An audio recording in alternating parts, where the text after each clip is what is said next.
In almost every video I make, I always see negative comments about the PSE market, that you should invest in other things instead. Investing in the PSE market is a waste of time and money. Well, I get it. If you look at the performance of our market these past years, if you invested 5 years ago in the PSEI, you'd be down negative 15.43%. Go back further, though you're in the positive, if you invested in 2016, you'd only be up a measly 4.89%. And we aren't factoring the annual fees associated if you invest in an index fund. But wait, though this is what we always see, this chart does not include the dividends reinvested. Well, there's one fund we can look at to see this, which is the only ETF in our country, FM ETF. If you invested in this fund in December 2013, which was the time it was created, their NAV price back then was 86 pesos. Right now, it has climbed to 99.4 as of the creation of this video. You get a 15.34% total return, or a very low annualized return of 1.60%. Imagine getting only a 1.60% return a year from your investments for the past 9 years, which is very low. So I understand why a lot of us are discouraged from investing in the Philippines, because there are investments like Pag-ibig MP2, which are safe, and its returns since 2011 are decent, averaging 6.10% per annum since 2011. And it guarantees your money after 5 years. Meaning if you invested 100,000 today, after 5 years you're sure to get that money, plus the gains you got. Unlike for the returns of the index, right? Which for the past 9 years only had a 1.60% return.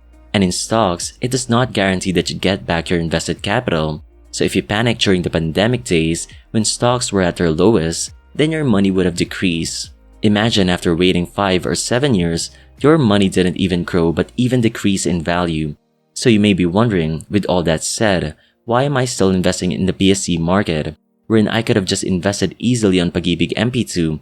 Even in a time deposit that gives me more than 4%, I still would have beaten the market.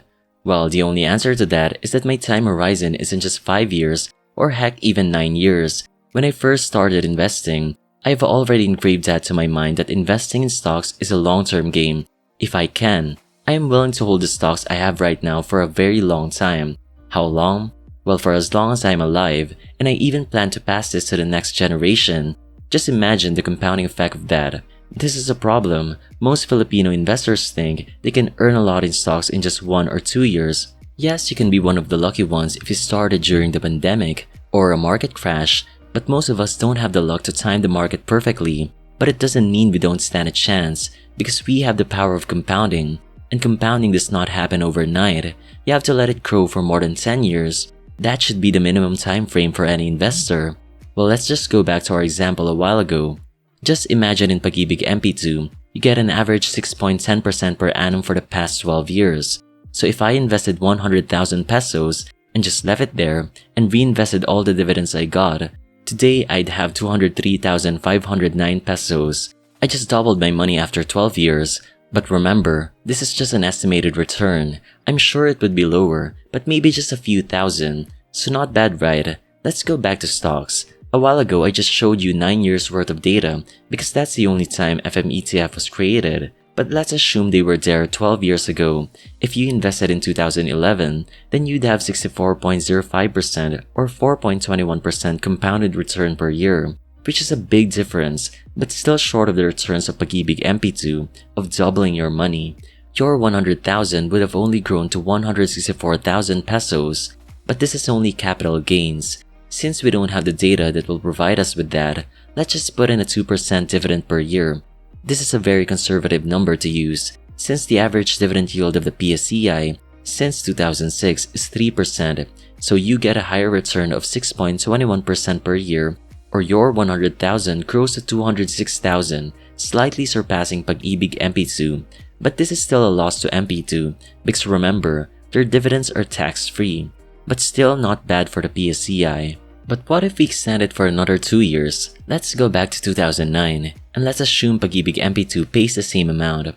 That 100,000 grows to 229,094, but it can no longer compare to the gains you got from stocks.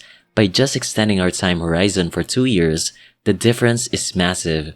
Your 100,000 in stocks have grown to 356,285 in capital gains alone. If you add in a 2% dividends, you get 459,037, quadrupling your money. Just imagine that, even if you include taxes, the difference is still massive. And the PSE market still hasn't yet recovered at this point if we compare to the highest point of our market in 2018. When the PSCI hit the 9,000 mark from 2009 to 2018, you would have a 19.80% compounded return or an ROI of 408.24%. This means you would have multiplied your money 5 times. Now, I know past performance cannot guarantee that this is also the story that will happen in the future, but this is the nature of stocks. If we go back further, you can see what is happening right now has happened a lot of times in our market. If you invested in 1987, your money in 1992 would have broken even. The worst in 2003, it went back below that point. So imagine, 16 years and your money didn't even grow. The same if you invested in 1994 all the way up to 2007. Your money would have stayed the same for 13 years. So it dwarfs what is happening right now. Though if you invested in 2013, your money would have remained the same up to now, so just 10 years. But just take a look, if you invested in 1987 and just held on 37 years, your 100,000 would have grown to 1.2 million. And if we include a 2% dividends, 2 million. Now, before we continue on, if you want to start investing and don't know how to value companies or scan website to website for the financial statement of the company, then there is a solution to that, which is simply Wall Street. This platform has it all. They provide charts, graphs, comparisons, and countless of data for you, which can easily be understood by a beginner investor. They also provide you with updates whenever the company releases its earnings, dividends, when insiders are buying or selling, and when the stock falls below its intrinsic value. Yes, they compute that as well, which is really helpful. They also have a portfolio tracker that lets you assess the health of your portfolio. So if you want to try it out, they offer their basic plan forever free, and if you avail of their paid plan, then by using my link, you get up to 40% discount, which is limited to the first 100 subscribers. Try out Simply Wall Street. Back to the video. Now, if you're wondering if this only happened in the Philippines, well, you are wrong again. In the US, if you invested in 1997, same thing up to 2010, your returns would have broken even, and in the 1960s, 1965 to 1978, 13 years, and the worst, 1928 up to 1954, at least 26 years. So it isn't only a scenario in the Philippines, it happens in a lot of countries. That's why in investing, never go in with a short-term mindset. Although the past cannot guarantee that it will be the same case in the future, but time and time again, that's what happens. So if you go in thinking you'd get rich within 5 years, then stocks aren't for you. Compounding takes time for it to work. Just look at Warren Buffett's wealth. He started investing at a very young age, and he accumulated 99% of all his net worth past his 50th birthday. So imagine what Warren has experienced. What we've seen a while ago wherein the US stocks weren't moving for a long time, he experienced all of it, but he was left unfazed. It didn't bother him, as Warren is a long-term investor, and he even bought more stocks during those times. As he said, nobody buys a farm based on whether they think it's going to rain next year.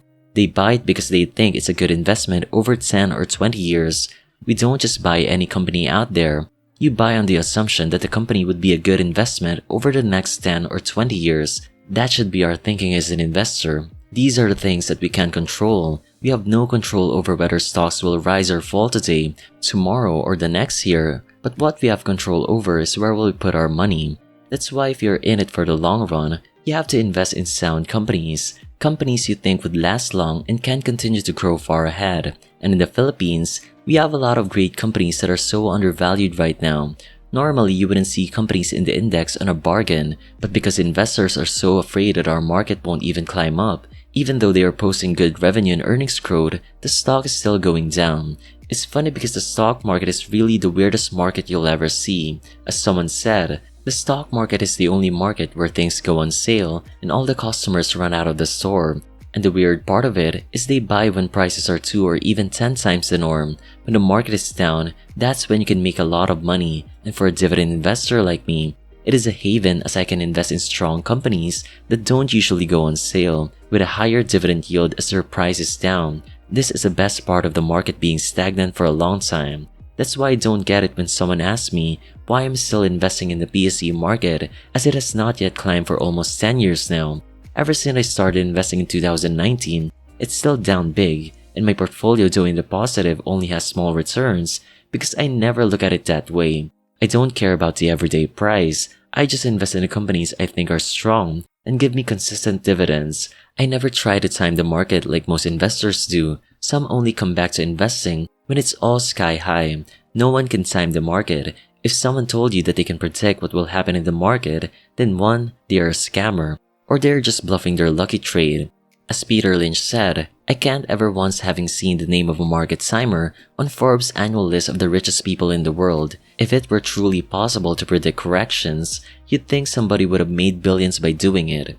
But again, even though our market is on a big sale, you have to factor in where you will invest. You don't just buy any product out there just because it's on sale. You still have to buy sound companies, control what you can control, and that is yourself and the investments you will choose. So in conclusion, although the PSE market hasn't moved yet, no one knows when it will go up. But do not waste time being stuck on that. Just invest a certain amount you're comfortable with and choose the right companies to hold on for a very long time, and do it consistently every month. Although the past can't predict future performance, but it does let us see that stocks in the long run outperform a lot of investment vehicles out there. So don't look at the daily ups and downs of the market and all the news you hear from analysts every day. It will only fill up your mind with noise you don't need. So I hope you've learned something from this video, and if you did and still haven't clicked the like button, then be sure to do so before leaving. Thank you, and see you in the next video.